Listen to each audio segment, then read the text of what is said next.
Hello and welcome to another episode of Eat, Smoke, Drink. Today is a lockdown dram.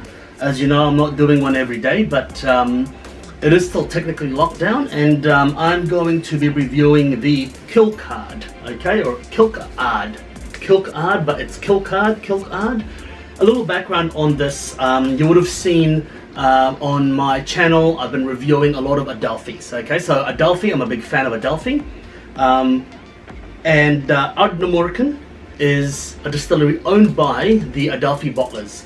Now the kilchoman part, it's a kilchoman, which is one of the younger, I think the second youngest or one of the younger Isla distilleries around. So kilchoman is known for their more youthful whiskey because they're a new distillery, but also heavily peated. And Ardnamurchan, they are known for Adelphi, but also burgeoning to the scene with their own whiskey brand, which is Ardnamurchan. And recently they've been releasing the AD 17, 18, 19, 20. And so, yeah, so what they've done was Alex Bruce, owner of Ardnamurchan and Adelphi, and Anthony Wills, owner of kilchoman, they have started. Well, they decided to do a blend of 2 casks from their distilleries. So it's a 50% iteration. I've never tried this before. This was actually released officially on at Dramfest this year, but I didn't try it at Dramfest because I bought a bottle, so I thought I'd try it somewhere else. I'll try other things and then review it later. So this is going to be my first time trying this. So usually the Ardnamurchan is a slightly smokier dram, sherried. And the kilchoman is a heavily peated dram, and it's a mix of bourbon and sherry. In this particular situation, the Ardnamurchan part is a PX sherry, okay, and then the kilchoman part is a bourbon cask. So let's see what happens when we taste it. Now 50% is not overly high in terms of ABV, but for all intents and purposes of reviewing it with water or without water, I'm adding water anyway. So let's get nosing. I'm getting a strong hint of vanilla. Vanilla, sickly coconut. I'm betting that is of course from the bourbon influence. Now there is PX influence in there, but I'm not getting a heavily PX influence right now. Could be on the palate, but not on the nose. There is a spice, a peppermint, actually. There's a peppermint.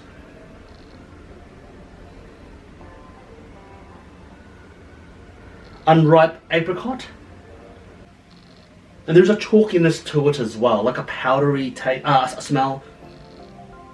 I'd put my palate, my nose out there and say a bit of green apple as well, but it's definitely minty, pepperminty. I can get a hint of smoke,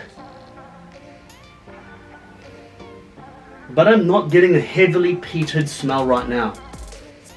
So I am unsure if the kilchoman, obviously I would assume that it is peated, but I'm not getting a heavily peated smell. I am getting an oily smell to it.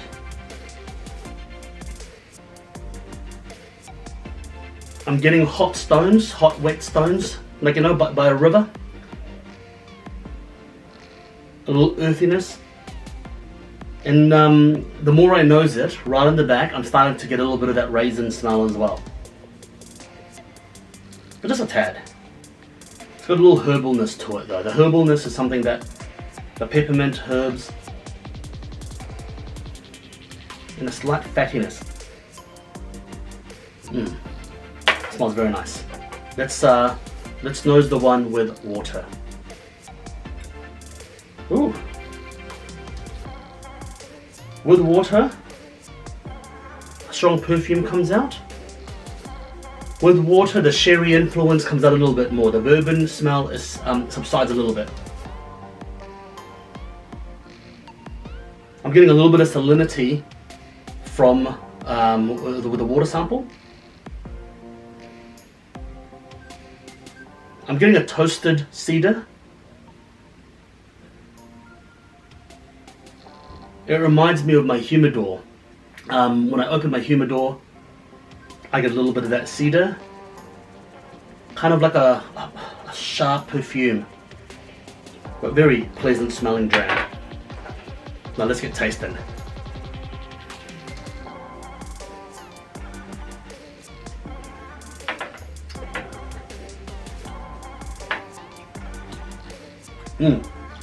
Sort of slight firiness to it. So I'm not sure about the age of this cask, but sort of slight fire to it. But the spirit is well involved when it comes to barrel influence. So I'm getting a fire, but not the new make bitterness, which is not a bad thing. Fire in a whiskey, sometimes it's actually what you want. You want something that's a bit robust, something that's chewy, something that's oily, and I'm getting an oily sensation on that as well. A slight sweetness. But look, I don't know what it is, but I'm not getting a heavily peated influence in there, so I'm not sure if it's meant to be a heavily peated dram, but I'm definitely getting a smokiness to it, a strong smokiness.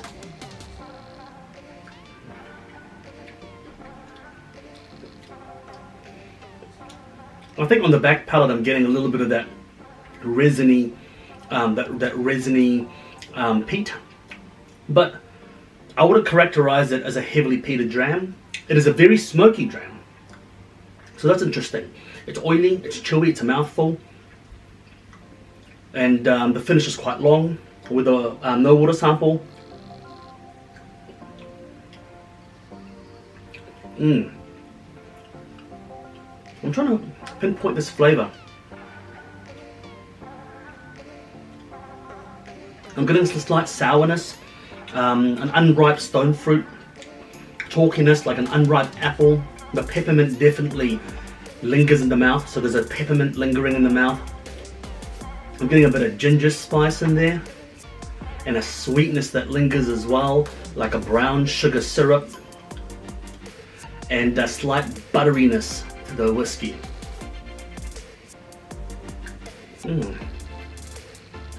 I'm going to be honest, it's a really unusual whiskey.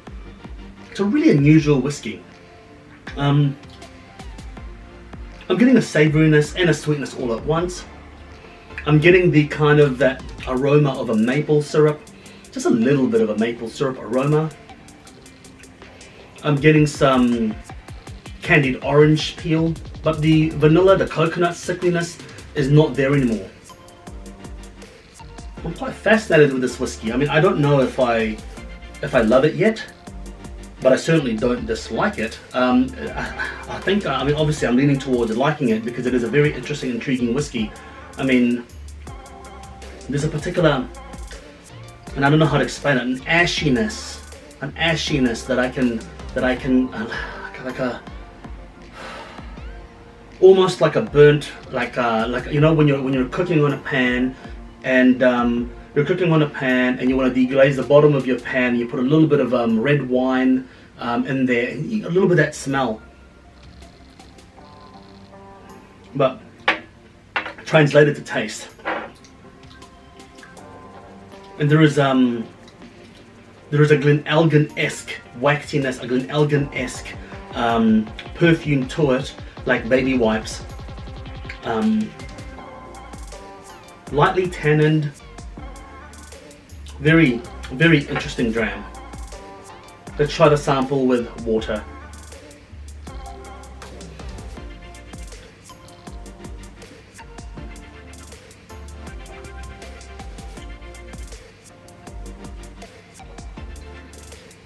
Okay, that's interesting. With water, it does pronounce the flavors a lot more.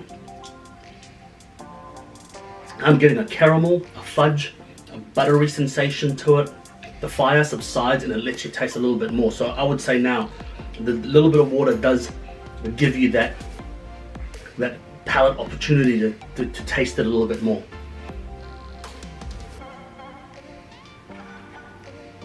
I made that term up, by the way, palate opportunity. Huh? You like that? Palate opportunity. Yeah, but your opportunity for your palate to taste more. I'm getting a jasmine flower, honeysuckle, but it's a weird sensation. I'm getting savoriness, like with the water sample.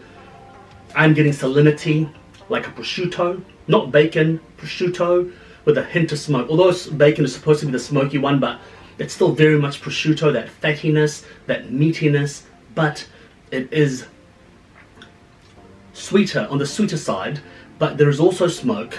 Like I said, it's a very strange whiskey. I'm a little confused, but in a good way.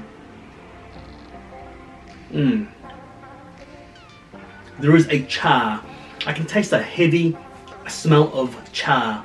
I don't know if it's in my mind, but I can smell a charred wood, a smell to it.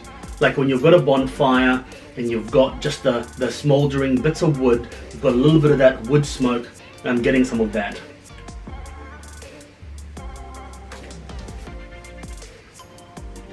But it's quite dry. It's a strange sensation. This is a really bizarre whiskey. It's quite dry.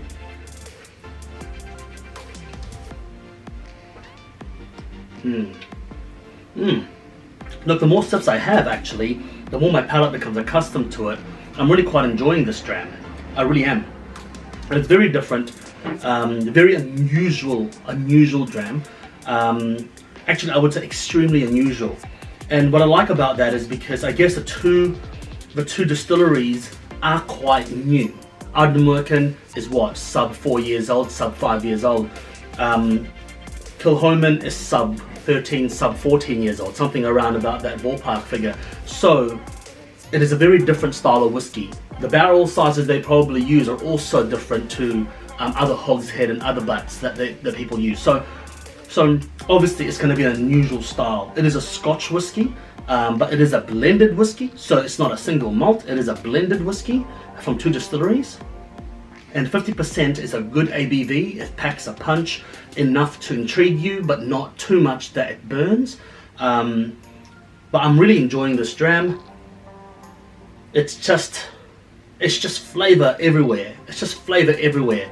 And it can confuse the palate, but if you are into single barrels, and if you are into cask strength, and if you are into trying different whiskies and really extending your palate and your kind of taste memory, then this won't put you off. If your favorite whiskey is, you know, something like a Johnny Walker Black, then this is going to confuse you. This is not going to be a pleasant dram because you're not going to be used to that kind of oiliness, that resiny flavor. You're just not going to be used to it. So all in all, yes, I think it's a buy. I definitely think it's a buy, and I'm looking forward to tasting this after it's been breathing a little bit. Definitely a really good whiskey to try. Yeah, look, it's just a very, very interesting and unique whiskey. It's very different. It's quite unusual. But yeah, until next time, make sure you eat, smoke, drink. Cheers.